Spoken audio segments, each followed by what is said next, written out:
எங்க ஐயா நிப்பாரு செங்கோட்டையன்.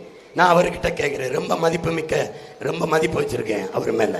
ஒன்னே ஒன்று கேட்கிறேன், 9 ஆண்டுகள் நீங்க சட்டமன்ற உறுப்பினராக இருந்து இந்த கோபிச்செட்டிப்பாளையத்துக்கு செய்யாத ஒரு நல்லதை தம்பி விஜய் ஏசியில டிவிக்கில சேர்ந்து வென்று வந்து செய்ய போறீங்களான்னு கேட்கிறேன். பதில் சொல்லுங்க.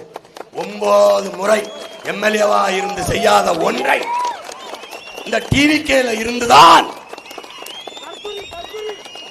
தலைவனுக்கே என்னன்னு தெரியல, என்ன எதுக்கு வந்த ஏன் வந்தோம்னு தெரியல. கடைசி காலத்தில் இப்படி போய்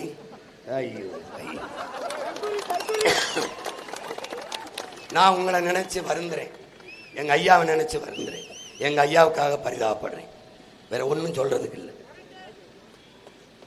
அது என்ன, நீங்க எம்ஜிஆர் ஐயா கூட இருந்தீங்க, அப்புறம் ஜெயலலிதா அம்மா கூட இருந்தீங்க, அப்புறம் இந்த விஜய் ஐயா கூட போய் நிற்கிறீங்க. அது ஏன் நடிக்கிறவங்களா பார்த்து பார்த்து போறீங்க? சினிமா தான் உங்க சித்தாந்தமா என்ன? உங்களுக்கு சினிமாவில் இருந்தால் தான் தலைவனாக இருப்பிய, திலிமான எப்படி தத்துவத்தை தலைமையாக இருக்கிறது இல்லை, எப்படி நல்ல கருத்தை நல்ல கோட்பாட்டை ஏற்கிறது இல்லை, நடிகை ஏற்ற வேண்டியதை 4 வார்த்தையை பார்க்காம படிக்க சொல்லுங்க, பேச சொல்லுங்க.